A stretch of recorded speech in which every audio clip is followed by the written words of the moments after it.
আমরা পরিষ্কার বলতে চাই, আমার মা বোনের ইজ্জত আবরু নিয়ে যদি আর একবার কেউ টানা হেঁচড়া করার চেষ্টা করেন, আর একবার যদি আমাদের মা বোনদের ইজ্জত নিয়ে কেউ ছিনিমিনি খেলতে চেষ্টা করেন, তাহলে আমাদের জীবন বাজিয়ে রাখবো। আমার মা বোনদের ইজ্জত নিয়ে আর কাউকে ছিনিমিনি খেলতে দেওয়া হবে না। নারে তাকবীর, নারে তাকবীর। আমি নামালাবাসীর আমার সম্মানিত মুসলিয়ানে কেরামদের কাছে জানতে চাই, যদি আমাকে পুলিশ সহযোগিতা না করে, যদি উপজেলা প্রশাসন সহযোগিতা না করে, মাদক নিয়ন্ত্রণ দপ্তর যদি আমাকে সহযোগিতা না করে, আমরা নামালাবাসী যেমন 12 তারিখে কাঁধে কাঁধ মিলিয়ে অন্যায়ের বিরুদ্ধে জয় করেছি, আমরা মাদকের কবর রচনা করার জন্য কাঁধে কাঁধ মিলিয়ে আমরা কাজ করব। এই মাদকের পিছনে প্রভাবশালী রাজনৈতিক নেতৃবৃন্দের সাথে সম্পৃক্ত, প্রশাসনের কেউ কেউ এর সাথে সম্পৃক্ত।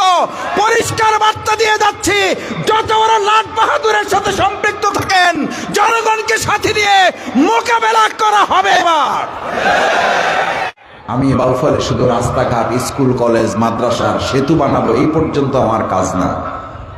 আমরা আমাদের এই বাউফলকে বাংলাদেশের গণ্ডি ছাড়িয়ে আন্তর্জাতিক পরিমণ্ডলে এই উপজেলাকে আমরা উপস্থাপন করব।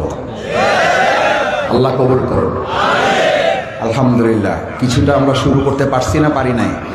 পারছি। আজকে শিবচর যেমন বাউফলে চলে এসেছে, আলহামদুলিল্লাহ আমাদের শিবচর এবং বাউফল আমরা বাংলাদেশ ছাড়িয়ে আন্তর্জাতিক পরিমণ্ডলে ইসলামের আলো দিয়ে এটাকে ছড়িয়ে দেব। কারণ এটা আমার শক্তি না, এটা আমার সংসদ সদস্য হানজালা ভাইয়ের শক্তি না। এটা কার শক্তি? এটা কার ভালোবাসা? পর্দার আড়ালে আমাদের মা এবং বোনেরা আছেন। আমার সম্মানিত মা এবং বোনেরা, এই বাউফলে আমরা বলেছিলাম আমাদের মা এবং বোনদের সবচেয়ে কষ্টের জায়গাটা, তাদের ইজ্জত, তাদের আব্রু, তাদের সম্মান, তাদের মর্যাদা বহুবার এখানে কেড়ে নেওয়ার চেষ্টা করা হয়েছে। আর আমরা বলেছিলাম ইসলাম হচ্ছে একমাত্র ধর্ম, জীবন ব্যবস্থা, যেই জীবন ব্যবস্থা আমাদের মা এবং বোনদের ইজ্জতকে গ্যারান্টি দিয়ে নিশ্চয়তা দিতে পারে। ইসলাম পূর্ব যুগে কারো ঘরে কন্যা সন্তান জন্মগ্রহণ করলে তাকে জীবন্ত কবর দেওয়া হতো। আর আজকে সেই যুগে আমরা যখন ইসলামকে পেয়েছি, আমাদেরকে বলা হয় ইসলাম যদি প্রতিষ্ঠিত হয়ে যায় তাহলে এই মা বোনেরা নাকি ঘর থেকে বের হইতে পারবে না। আমরা পরিষ্কার বলতে চাই, আমার মা বোনের ইজ্জত আবরু নিয়ে যদি আর একবার কেউ টানা হেঁচড়া করার চেষ্টা করেন, আর একবার যদি আমাদের মা বোনদের ইজ্জত নিয়ে কেউ ছিনিমিনি খেলতে চেষ্টা করেন, তাহলে আমাদের জীবন বাজিয়ে রাখবো। আমার মা বোনদের ইজ্জত নিয়ে আর কাউকে ছিনিমিনি খেলতে দেওয়া হবে না। নারে তাকবীর, নারে তাকবীর।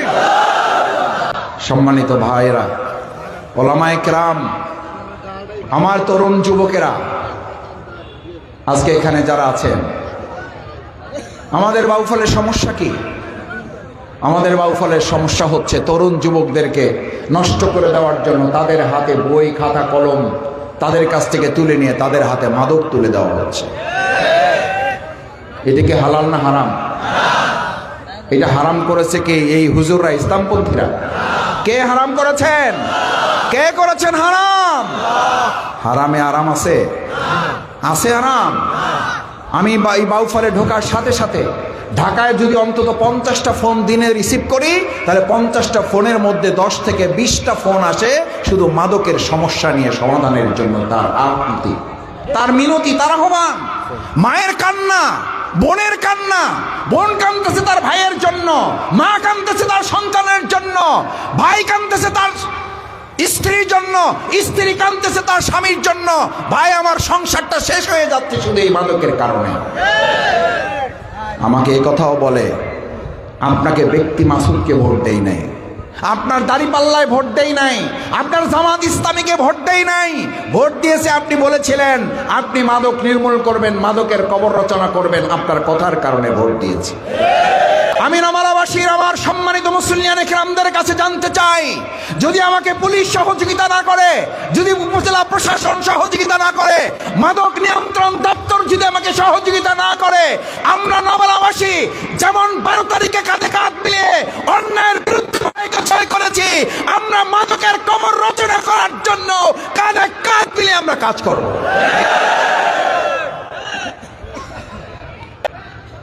মাদকের সমস্যা কি শুধু ব্যক্তি আমার?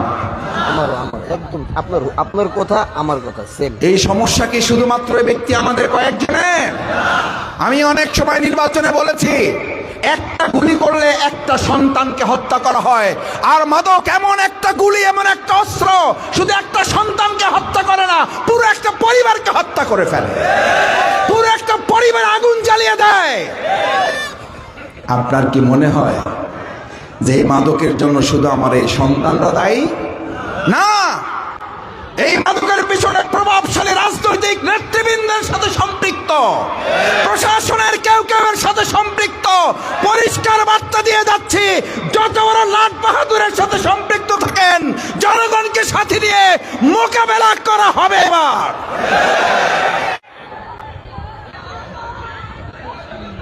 আমার সম্মানিত এলাকাবাসী, আমাদের জন্য আল্লাহ সুবহানাহু ওয়া তাআলা সুযোগ করে দিয়েছেন। ইনশাআল্লাহ আমরা আশাবাদী, আমরা এবার তা করতে পারব। কারণ আজকে আপনারা জানেন বাংলাদেশের বর্তমান যে প্রেক্ষাপট আমরা সবাই বুঝতে পারছি। আমরা আশা করেছিলাম 2024 সালের জুলাই আগস্টের গণঅভ্যুত্থানের মধ্য দিয়ে সুন্দর একটা বাংলাদেশ আমরা পাব। আল্লাহ তাআলা দিয়েছেনও। এই নিয়ামতকে কাজে লাগাবার জন্য আজকে এখানে মুসলিয়ান কিরাম যারা উপযুক্ত, এখানে যারা উপস্থিত হয়েছেন, আমরা যদি সিদ্ধান্ত নেই, রাসূল করিম সাল্লাল্লাহু আলাইহি ওয়াসাল্লাম যেমন সমাজ এবং রাষ্ট্র পরিবর্তনের জন্য আগে সমাজ বদলিয়েছেন, আগে ব্যক্তি বদলিয়েছেন, আগে সোনার মদিনা হয়েছে, আগে সোনার মানুষ হয়েছে। আমরা যদি সোনার বালফাল করতে চাই, আমরা যদি সোনার বাংলা করতে চাই, আমরা যদি সোনার নমালা করতে চাই, আমরা যদি সোনার শিবচর করতে চাই, তাহলে আগে সোনার মদিনা হবে, সোনার বাংলা হবে, নাকি আগে সোনার মানুষ হবে? এই সোনার মানুষ হওয়ার জন্যই তো আজকের এই ইসলামী জলসা, হাজিয়া শরিয়াতুল্লাহ সমাজ কল্যাণ পরিষদের এই আয়োজন। আমরা এই আয়োজনকে মোবারকবাদ জানাই। ভবিষ্যতে এই আয়োজন হলে কি আপনারা সবাই সহযোগিতা করবেন? ইনশাআল্লাহ, ইনশাআল্লাহ। কারণ এই আয়োজন যত বেশি হবে, সমাজ অন্যায় অপরাধ থেকে তত বেশি মুক্ত হবে। আমরা সেই চেষ্টা করব ইনশাআল্লাহ। সম্মানিত এলাকাবাসী, আমি আপনাদের আর সবশেষ একটা কথা বলে আমরা দোয়ার দিকে যাব। মুরব্বী আসলেই আমরা ইনশাআল্লাহ আল্লাহর কাছে সবাই মিলে হাত তুলব। কেউ মোনাজাত না করে যাবেন না। যাবেন কেউ? দোয়া না করে যাবেন? দোয়ায় সামিল হয়ে আমরা একসাথে এখান থেকে বিদায় নেব ইনশাআল্লাহ। সম্মানিত মুসলিয়ান কিরাম, মহান আল্লাহ সুবহানাহু ওয়া তাআলা আমাদেরকে পৃথিবীতে পাঠিয়েছেন কেন? সেই কথাটুকু শুধু কোরআন দিয়ে বলে আমার আলোচনা শেষ করব। কেন পাঠিয়েছেন? চাকরি করার জন্য, ব্যবসা করার জন্য, এমপিগিরি করার জন্য, মন্ত্রীগিরি করার জন্য? বিসমিল্লাহির রহমানির রহিম। আফাহাসিবতুম আন্নামা খালাকনাকুম আবাসাও ওয়া আন্নাকুম ইলাইনা লা তুরজাউন। কি বলেন? আফাহাসিবতুম আন্নামা খালাকনাকুম আবাসা। হে মানুষ, তুমি কেন মনে করো তোমাকে অর্থহীন কাজে, মিনিংলেস ওয়ার্ক করার জন্য আমি পৃথিবীতে তোমাকে পাঠাই নাই? ওয়া আন্নাকুম ইলাইনা লা তুরজাউন। অবশ্যই তোমাকে তোমার দায়িত্ব পালন করে আবার আমার কাছে ফিরে আসতে হবে। ফিরে আসতে হবে না? হবে না? হবে। ঘুড়ি আকাশে উড়াইছেন কেউ? উড়ান নাই। উড়াইতে দেখছেন তো সবাই। বাচ্চারা ঘুড়ি উড়ায়,